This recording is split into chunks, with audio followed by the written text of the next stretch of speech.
ये एक हैरानकुन और परेशानकुन खबर भी हो सकती है। और ब्लूमबर्ग ये खबर दे रहा है कि इंडिया की स्टॉक मार्केट अब दुनिया की 4th लार्जेस्ट स्टॉक मार्केट बन गई है और हांगकांग को बीट कर दिया है। हांगकांग की स्टॉक मार्केट को बीट कर दिया है इंडियन स्टॉक मार्केट ने। हमारी जितनी पूरी दुनिया में एक्सपोर्ट है उससे 4-5 बिलियन ज्यादा इंडिया की तरफ अफ्रीका में एक्सपोर्ट है। और कहा जा रहा है कि राम मंदिर इंडिया की इकोनॉमी को बहुत ज्यादा बूस्ट देगा।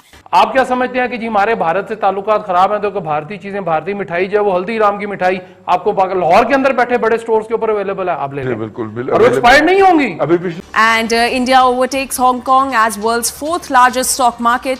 तो कहा ही जा रहा है कि दुनिया भर के जो इन्वेस्टर्स हैं वो खिंचे चले जा रहे हैं इंडिया की तरफ। टारगेटेड किलिंग जो है वो भारत की तरफ से एक साजिश है ताकि पाकिस्तान के अंदर जो है वो इंतशार फैलाया जा सके। हाथ तो हमारे ही हैं जी, लेकिन जहन जो है वो इंडिया का है। बहुत सारे लोग ये कह रहे हैं कि मोहम्मद बिन कासिम से लेके गजनवी तक और बाबर से लेके औरंगजेब तक बहुत सारे लोग आए और उन्होंने जो है वो एक और जमाना था, लेकिन अब एक नया जमाना आ गया 500 साल बाद। भारत ने बहुत बड़े अजीबोगरीब किस्म के हथियार जो हैं गुज़िश्ता 1 साल के अंदर खरीदे हैं। अब याद रखिएगा कि हांगकांग की स्टॉक मार्केट एक बड़ी स्टॉक मार्केट कहलाती है, उसको बीट करना कोई इतना आसान काम नहीं है। किरण देखें, एक बात तो आपको तय करनी है, वो ये है कि क्या आप मडलिंग थ्रू, यानी कि कभी इससे पैसे मांग लिए, कभी आईएमएफ के पास चले गए, कभी सऊदी अरेबिया से रिक्वेस्ट कर ली, कभी चाइना से पैसे ले लिए। जो हमें मुकाबला है वो हमारा एक नरेंद्र मोदी जैसे आदमी के साथ है। अखंड भारत या जो बड़ा भारत था उसको लेके आगे चलना चाहते। उन्होंने कहा कि यू मार्क द 22 22 जनवरी 2024 को इस landmark day, it's a new beginning. Torkham border पर तिजारती सरगर्मियां बदस्तूर मोदी उसमें वो कोई भी एडवेंचर कर सकते हैं। सारे का सारा भारत जो है वो नरेंद्र मोदी के साथ खड़ा हो गया। पहले डेवलपमेंट इकोनॉमी की और अब मजहब को वो जो है वो लेके आए हैं, जिसको बहुत सारे लोग एक्सेप्ट कर रहे हैं। लेकिन ना हम जो बात करते हैं कि इंडिया 3rd लार्जेस्ट इकोनॉमी बनने की तरफ गामजन है, तो वो जो स्टेप्स हैं उनमें ये एक बड़ा स्टेप है।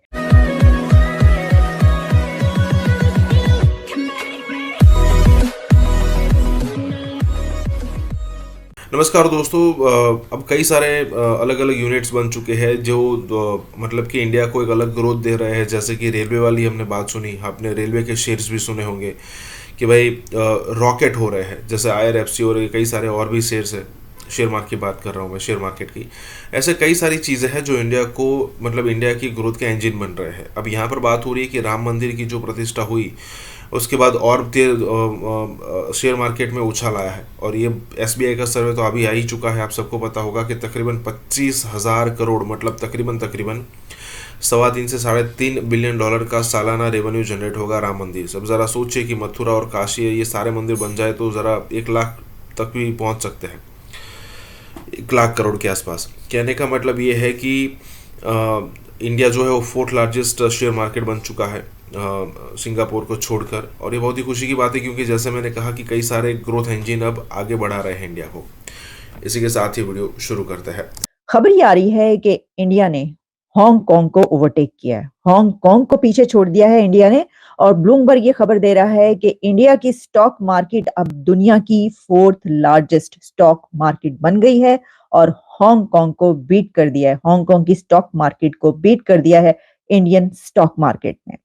ब्लूमबर्ग के अलावा दुनिया भर के मीडिया आउटलेट्स इस खबर को इस वक्त पब्लिश कर रहे हैं और ब्लूमबर्ग में हमें जो खबर मिलती है उसके मुताबिक ये बताया जा रहा है कि India overtakes Hong Kong as world's 4th largest stock market. इसकी क्या अहमियत है और ये कैसे हुआ, यहाँ तक इंडिया कैसे पहुंचा, इस पे तो हम बहुत सारे प्रोग्राम्स करते रहते हैं कि देखिए तरक्की कहाँ पर पहुंच रही है। लेकिन ना हम जो बात करते हैं कि इंडिया 3rd लार्जेस्ट इकोनॉमी बनने की तरफ गामजन है, तो वो जो स्टेप्स हैं उनमें ये एक बड़ा स्टेप है कि इंडिया की स्टॉक मार्केट ने अब हांगकांग की स्टॉक मार्केट को पीछे छोड़ दिया। मैं आपको इस सिलसिले में जो डिटेल सामने आ रही बता देती हूँ कि जो इसमें कंबाइंड वैल्यू ऑफ शेयर्स बताए जा रहे हैं वो हैं $4.33 ट्रिलियन, $4.33 ट्रिलियन, जबकि हांगकांग के $4.29 ट्रिलियन डॉलर्स की ये सामने आ रही है, लिस्ट किया गया इसको कि इतना फर्क आया है और इंडिया ने हांगकांग को बीट कर दिया है।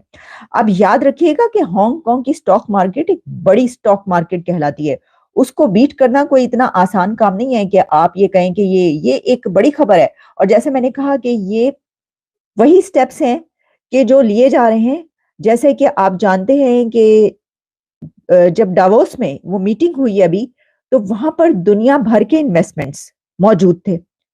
तो कहा ही जा रहा है कि दुनिया भर के जो इन्वेस्टर्स हैं वो खिंचे चले जा रहे हैं इंडिया की तरफ और वो वहां पर इन्वेस्टमेंट करना चाहते हैं और उनको पता है कि ये अब सबसे ज्यादा तेज रफ्तारी से जो इकोनॉमी, जो कि आदादो शुमार है, जो कि दुनिया के फैक्ट्स एंड फिगर्स हमें बताए जाते हैं और जो दुनिया की कंपनीज और बड़े इदारे, फाइनेंशियल इंस्टीट्यूशंस जब उसकी रेटिंग करते हैं तो पता ही चलता है कि सिर्फ दुनिया भर में ऐसे एक क्राइसिस के मौके पर, कि जब कोविड भी था, उसके बाद भी बहुत कुछ होता रहा, जंगें चल रही हैं, 2 बड़ी जंगें इस वक्त दुनिया में चल रही हैं, लेकिन फिर भी जिस कंट्री की इकोनॉमी नीचे नहीं जा रही, ऊपर की तरफ जा रही है, वो है इंडिया।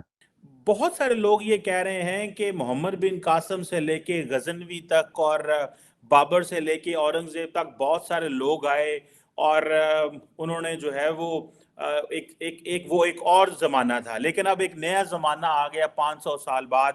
और ये जो कंस्ट्रक्शन ऑफ ग्रैंड टेम्पल है, ये उसकी बुनियाद एक रखी गई है।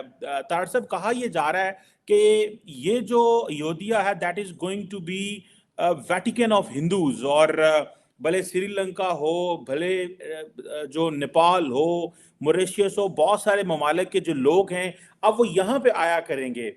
एक पाकिस्तान का भी इसमें मौकफ है, जारी बात है, लेकिन तार साहब इसको आप कैसे देखते हैं कि सारे का सारा भारत जो है वो नरेंद्र मोदी के साथ खड़ा हो गया, पहले डेवलपमेंट इकोनॉमी की और अब मजहब को वो जो है वो लेके आए हैं, जिसको बहुत सारे लोग एक्सेप्ट कर रहे हैं। आपका इस पे क्या कमेंट्स हैं? How do you see this sir? इसको जरा हिस्टोरिकल लेंस से भी अगर मैं थोड़ा बताएं। मैं आज अयोध्या मंदिर जो है उसको डिफरेंट लेंस के साथ आज बात करना चाहूंगा। वो लेंस क्या है जिनसे मैं बात करना चाहूंगा अपने देखने वालों के लिए? मैं as a resident of subcontinent, दूसरा as a Pakistani, as a Muslim, और फिर उसके बाद as a student of law, मैं सारे लेंस के साथ इसको डिस्कस करना चाहूंगा। और इस मैग्निफिसेंट इवेंट, इसमें कोई शक नहीं है। $140 मिलियन खर्चा आ रहा है उस पर। और उस बल्कि इस पे बात करने से पहले मैं मोदी साहब ने जो वहां पे इस सेरेमनी का ओपनिंग जो चीजें थी उस पर उनकी स्पीच बड़ी सुनने वाली थी। उन्होंने कहा this is not an opening of a mandir, this is the beginning of a new era. उन्होंने कहा कि यू मार्क द 22 जनवरी 2024 को इस लैंडमार्क डे, इस न्यू बिगिनिंग। और वाकई ही इस न्यू बिगिनिंग, जिस तरीके से आपने जिस तरह खुद फरमाया है कि ये वेटिकन होगा हिंदुइज्म का। अब मैं सब कॉन्टिनेंट का एज ए सिटीजन होने के हवाले से मैं उस एंगल से पहले लेंस से बात करना चाहूंगा। देखिए, बाबरी मस्जिद बनी, उसके नाम से जाहिर है कि बाबर ने मस्जिद बनाई, 1524 में बनाई उसने। राम की जन्मभूमि 9000 साल पुरानी। आगे चलते हैं कि अयोध्या के अंदर वहां पे एक बड़ा, सबसे बड़ा मंदिर बन रहा है, इसमें कोई शक नहीं है। $140 मिलियन उसमें लग रहे हैं। 7000 लोगों को वहां पे बुलाया गया है। 3 लाख से 5 लाख लोग उस सेरेमनी के अंदर हैं मौजूद, और वहां पे 1 लाख यात्री पर महीने के वहां पे आया करेंगे। वहां पे इंटरनेशनल एयरपोर्ट बन रहा है।